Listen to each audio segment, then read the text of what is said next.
Roughing It by Mark Twain. Chapter 19. On the morning of the 16th day out from St. Joseph, we arrived at the entrance of Rocky Canyon, 250 miles from Salt Lake. It was along in this wild country somewhere, and far from any habitation of white men except the stage stations, that we came across the wretchedest type of mankind I have ever seen up to this writing.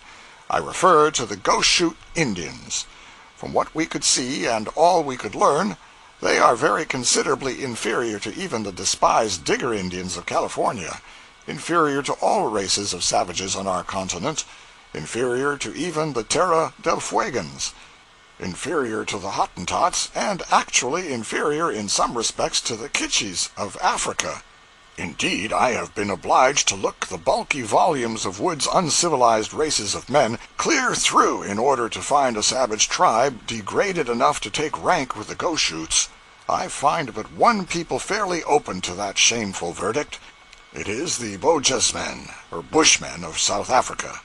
Such of the Goshoots as we saw, along the road and hanging about the stations, were small, lean, scrawny creatures, in complexion a dull black like the ordinary American Negro, their faces and hands bearing dirt which they had been hoarding and accumulating for months, years, and even generations, according to the age of the proprietor.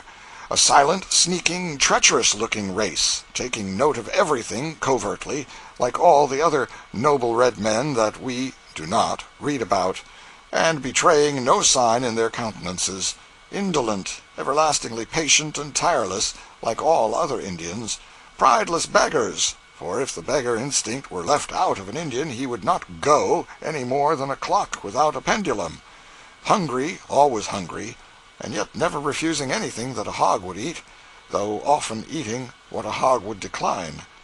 Hunters, but having no higher ambition than to kill and eat jackass rabbits, crickets, and grasshoppers, and embezzle carrion from the buzzards and coyotes.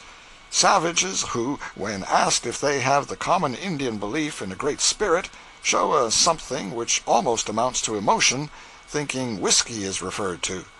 A thin, scattering race of almost naked black children, these Goshoots are, who produce nothing at all, and have no villages, and no gatherings together into strictly defined tribal communities. A people whose only shelter is a rag cast on a bush to keep off a portion of the snow, and yet who inhabit one of the most rocky, wintry, repulsive wastes that our country or any other can exhibit. The Bushmen and our Goshoots are manifestly descended from the self-same gorilla or kangaroo or Norway rat, whichever animal Adam the Darwinians trace them to.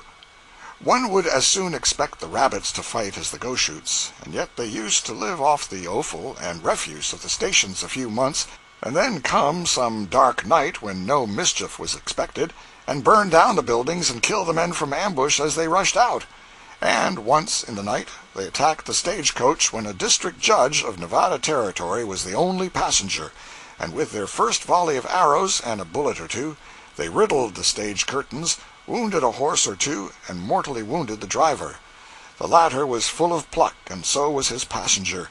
At the driver's call, Judge Mott swung himself out, clambered to the box, and seized the reins of the team, and away they plunged, through the racing mob of skeletons, and under a hurtling storm of missiles. The stricken driver had sunk down on the boot as soon as he was wounded, but had held on to the reins, and said he would manage to keep hold of them until relieved. And after they were taken from his relaxing grasp, he lay with his head between Judge Mott's feet, and tranquilly gave directions about the road. He said he believed he could live till the miscreants were outrun and left behind, and that if he managed that, the main difficulty would be at an end, and then, if the judge drove so and so, giving directions about bad places in the road and general course, he would reach the next station without trouble. The judge distanced the enemy, and at last rattled up to the station, and knew that the night's perils were done. But there was no comrade in arms for him to rejoice with, for the soldierly driver was dead. Let us forget that we have been saying harsh things about the overland drivers now. The disgust which the Goshoots gave me, a disciple of Cooper and a worshipper of the red man, even of the scholarly savages in the Last of the Mohicans who are fittingly associated with backwoodsmen who divide each sentence into two equal parts, one part critically grammatical, refined, and choice of language, and the other part just such an attempt to talk like a hunter or mountaineer as a Broadway clerk might make after eating an edition of Emerson Bennett's works and studying frontier life at the Bowery Theater a couple of weeks. I say that the nausea which the Goshoots gave me, an Indian worshipper, set me to examining authorities to see if perchance I had been overestimating the red man while viewing him through the mellow moonshine of romance.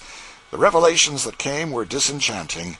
It was curious to see how quickly the paint and tinsel fell away from him and left him treacherous, filthy, and repulsive, and how quickly the evidences accumulated that wherever one finds an Indian tribe he has only found Goshoots more or less modified by circumstances and surroundings, but Goshoots after all.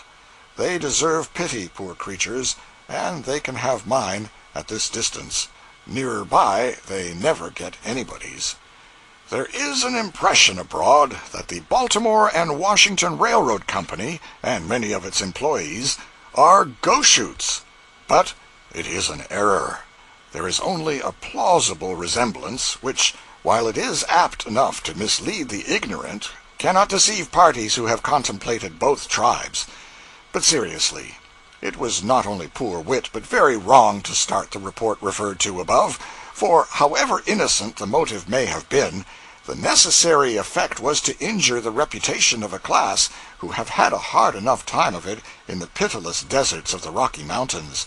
Heaven knows, if we cannot find it in our hearts to give those poor naked creatures our Christian sympathy and compassion, in God's name let us at least not throw mud at them. End of chapter 19.